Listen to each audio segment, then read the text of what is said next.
It seems like a given that central bankers will be inclined to cut interest rates with the economy under threat in this trade war. Let's get more from Scott Ladner, Chief Investment Officer at Horizon Investments. Scott, great to see you. What do you think? I mean, are we almost certain to get some rate cuts from the Fed this year? Yeah, it's definitely trending that way, Andrew. Look, unfortunately, the Fed's in a little bit of a tough situation, although probably not a real tough one, probably not as hard as people think. They've already come out and said they believe that any inflationary impacts from this tariff policy are going to be transitory. The market actually agrees with that. If you look at inflation swaps, basically we're pricing in like higher inflation in 2025, but actually lower inflation in 2026 and 2027 here in the United States. And so the market is agreeing with the Fed's outlook on inflation, the inflationary impacts from some of these policy changes from Trump.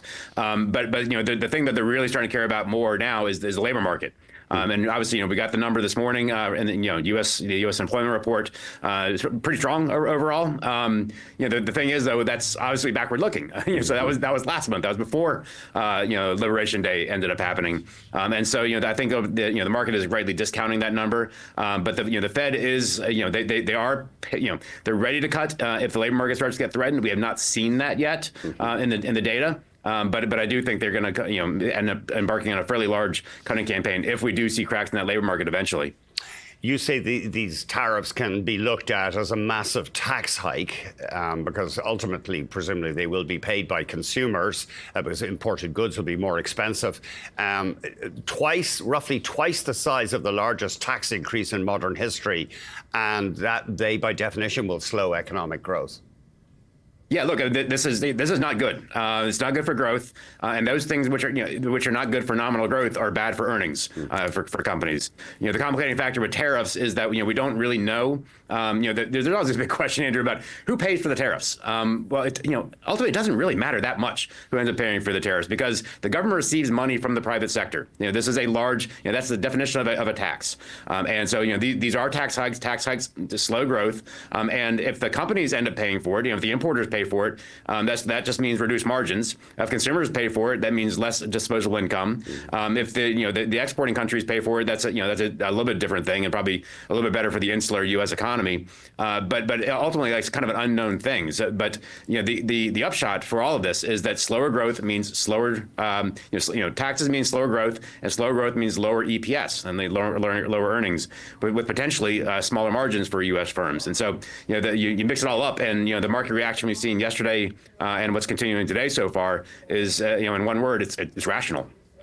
You have a provocative take here. You say the goal is to remake America into a vertically integrated economic island.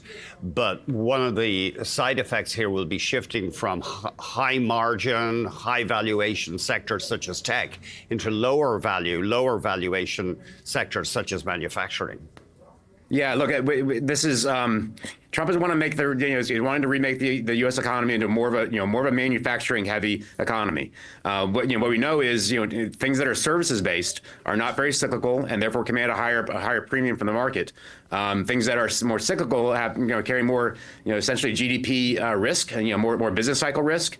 Those command lower valuations from the market. And so if the U.S. is going to be moving away from kind of high value add things like services and financial services and technology.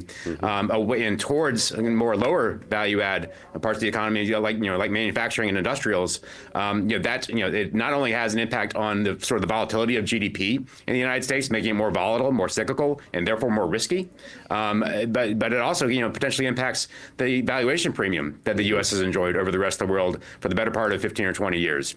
Because if industrials don't get the same PE as tech, and so if we're moving more towards that world, it's not a great thing for U.S. Equity valuations. You put a thought in my head, though. We haven't seen tariffs loaded onto services. Could that be the next chapter here? It might be, but let's be frank, there are many perplexing things about the way that this policy has been implemented and designed. It was designed as the tariff rates were calculated based on the goods trade imbalances for different countries, not taking into account services balances. And so if we're if the hit against U.S. is based on services, that could certainly I'm sorry, if the retaliatory hit from other countries is based on U.S. export of services, that's one place that the U.S. can be hit. Probably wouldn't be a good thing for U.S. markets, obviously. But the fact that those services were not contemplated in the design of this tariff policy, for me, is just perplexing. I don't really get it. So what would you say? Are bonds, long bonds, 10-year bonds, attractive right now? I mean, I know the yield on the 10-year U.S. dipped below 4% again today, but would you be a buyer even at that low yield? We're probably not a buyer at that low yield, Andrew. We're probably, but it probably is a hold. I'm not sure it's a place where you take profits just yet.